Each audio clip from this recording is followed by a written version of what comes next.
হবে? গৌর আমার কবে ভজনা করা সার্থক হবে? কবে আমি কীর্তনে গিয়ে গৌর গৌর বলে দু কথা মন জন পরিশোধ করতে পারবো? কবে সেই দিন হবে যেই দিনে বৈষ্ণবগণ আপন করিয়া জানিবে মোরে? সেই দিন আমার কবে হবে? বৈষ্ণব সঙ্গ যেদিন করতে পারবো, সাধুর বাজারে গিয়ে যেই দিনে ধুলায় গড়াগড়ি দিতে পারবো, সেই শুভ দিনের উদয় আমার কবে হবে? কিন্তু মা, আপনাদের মতো গৌর ভক্ত কৃষ্ণ ভক্ত যারা, তাদের চরণ স্পর্শ করলেও জীবের কল্যাণ হয়। কিন্তু মা, সবার নয়নের জল তো গৌর নামে কাঁদে না, সবাই তো কীর্তন ভালোবাসে না, সবাই তো হরিনাম ভালোবাসে না। কেন বাসে না? সবার মন কিন্তু গৌর বলে কাঁদে না। কাঁদে? কাঁদে না। কেন কাঁদে না? দেহতে যদি, শরীরে যদি অপরাধ থাকে প্রচুর, তখন কৃষ্ণ বলে নয়নের জল পরিশোধ হবে না।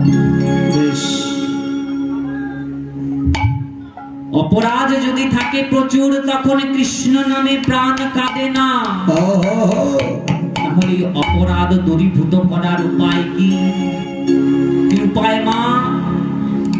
সাধুর বাজারে গিয়ে সাধু সঙ্গ করবে। সাধু সঙ্গ করলে, চন্দন পাটায় যদি চন্দন ঘষা হয়, চন্দন ক্ষয় হয়। মা, চন্দন পাটায় চন্দন ঘষলে চন্দন ক্ষয় হয়। তাহলে সাধুর বাজারে গিয়ে নিজের মন, মলিন মনটাকে যদি একবার ঘষা দেওয়া যায়, দেখবেন মনের যত ময়লা আবর্জনা আছে সবই সাধুর চরণে পড়ে যাবে।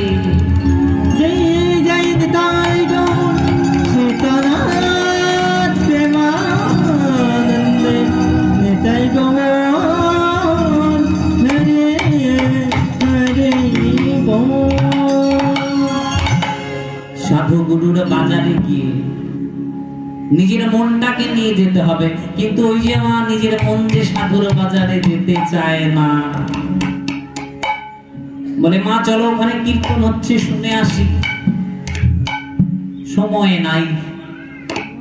বলে না মা, সময় নাই গো। সংসারে কত জ্বালা, কত কাজ।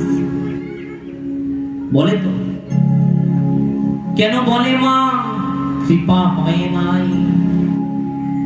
বৈষ্ণবের কৃপা, গোবিন্দের কৃপা, গুরুর কৃপা যদি না হয়, শত চেষ্টা করলেও সেই জীবের ভক্তির উদয় নাহি হয়। ভক্তির উদয় নাহি হয়। ওমা, শত চেষ্টা যদি করা হয়, তাও ভক্তির বীজ উদয় হবে না। তাহলে কি করতে হবে? প্রথমে সাধু সঙ্গ করতে হবে, মনকে লাগাতে হবে যাতে ভক্তির উদয় হয়। কি করে হবে? কি করলে হবে?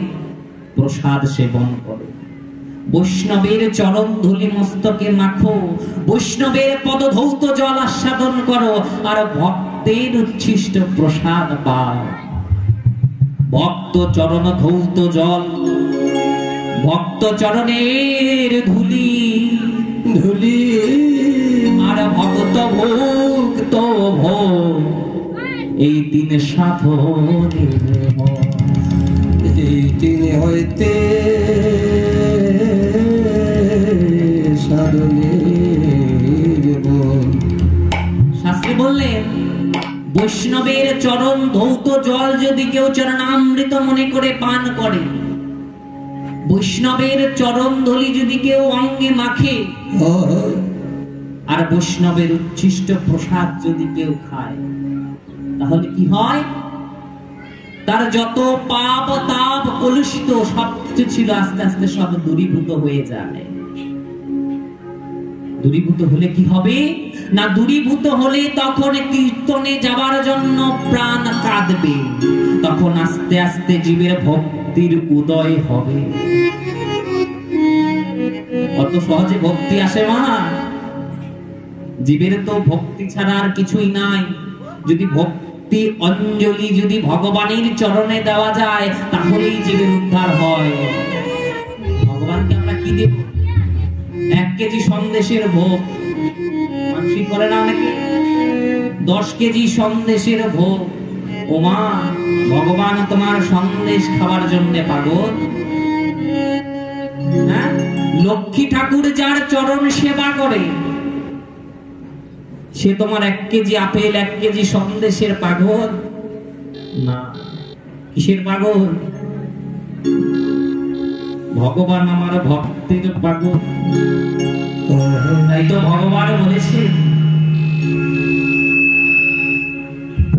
ভগবান বলেছে, কি বলেছে মা? বলে আমি ভক্ত বড় ভালোবাসি। ভক্তই আমার মাতা পিতা, ভক্তই আমার গুরু, ভক্ত নামে রেখেছে আমার বাঞ্ছা কল্প।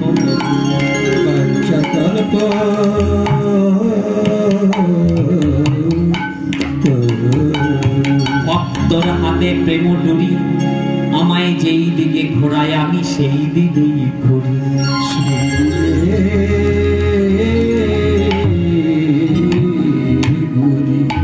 ভক্ত যেই দিনে প্রসাদ দেয় সেই দিনে প্রসাদ পাই, সেই দিনে প্রসাদ পাই। ভক্ত যেদিন না দেয় প্রসাদ সেদিন আমার উপবাস রহি। সেদিন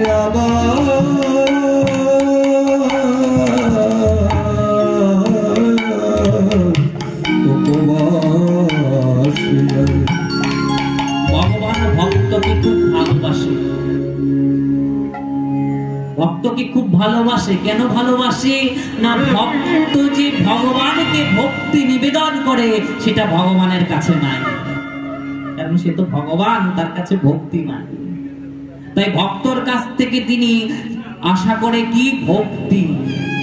তাহলে মা, আমাদের প্রথম কর্তব্য হলো নিজের ভেতরে আগে ভক্তির উদয় করা, ভক্তি নিয়ে আসা, তাই না বাবা? যদি মনে ভক্তি না আসে বাকি যা কিছু করো সব নিষ্ফল হয়ে যাবে, কারণ ভক্তি ছাড়া কিছু হবে না। আগে কি আসতে হবে না? ভক্তি আনতে হবে। জীবের দেহেতে প্রথমে ভক্তির বীজ অঙ্কুরিত হতে হবে। তাই চৈতন্য চরিতামৃতে কৃষ্ণদাস কবিরাজ গোস্বামী কলম দিয়ে বলছে, ব্রহ্মাণ্ড ভ্রমিয়া কোন ভাগ্যবান জীব, গুরু কৃষ্ণ প্রসাদে পায় ভক্তি লতার বীজ, মানি হইয়া সেই বীজ করয় রোপণ, কীর্তন জলে করয় সিঞ্চন। ধীরে ধীরে বাড়ে লতা, ব্রহ্মাণ্ড ভেঙে যায়, তবে যায় তদুপরি গোলক বৃন্দাবন। কৃষ্ণ চরণ কল্প বৃক্ষে করে আচ্ছাদন।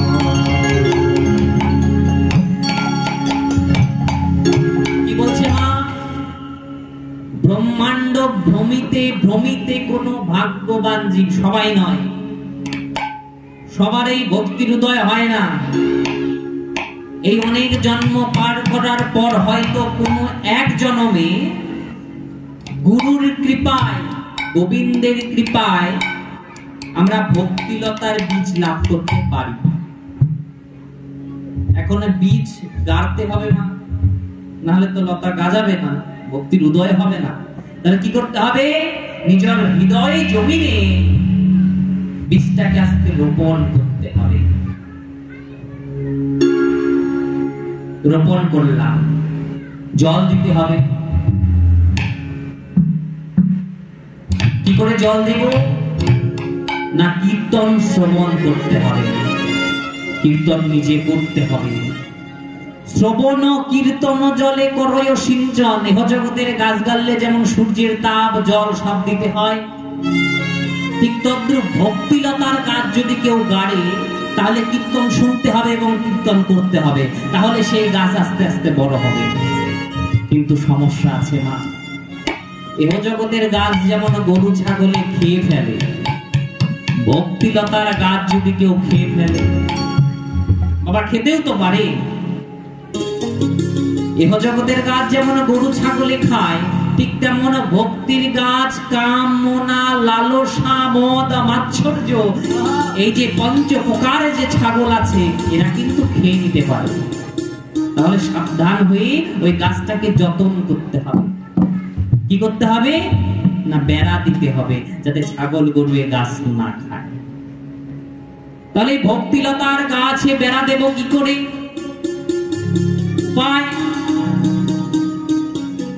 উপায় একটাই,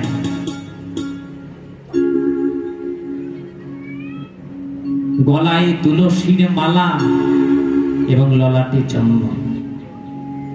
ললাটে চন্দন তুলসীর হার, তুলসীর হার, এই হলো সেই ভক্তিলতার বেড়া।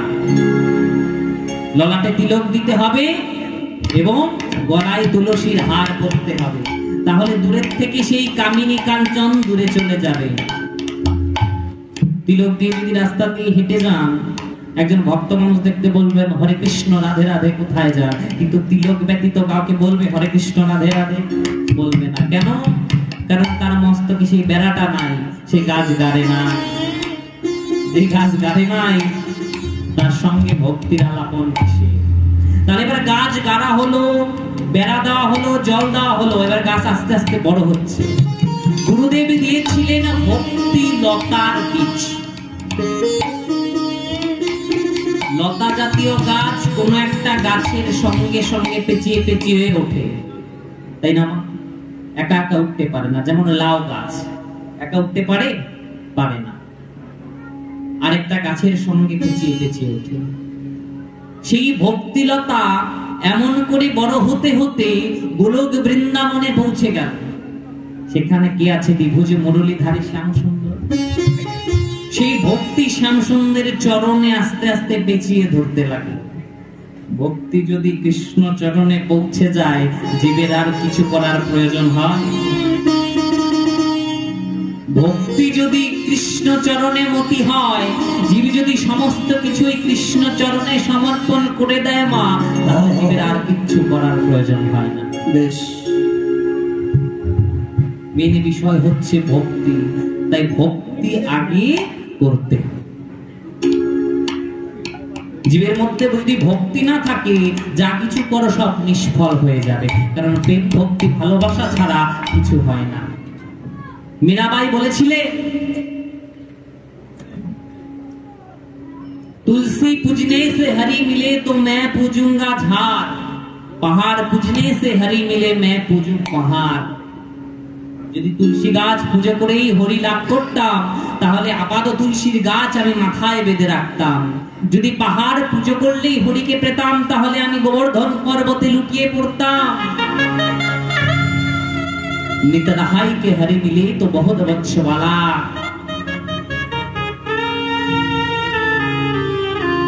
যারা প্রতিদিন স্নান করে ভাবে আমরা ভগবানকে লাভ করব, মাছরা তো জলেই থাকে না, তারাই আগে ভগবান পেত।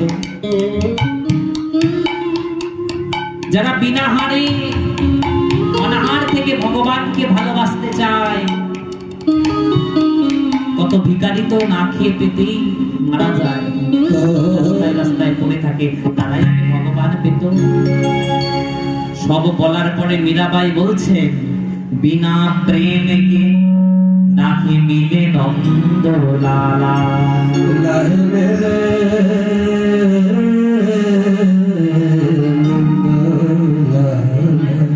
প্রেম ছাড়া আর কিছুতে, এটা একটু কম, আর কিছুতেই ভগবান লাভ হবে না।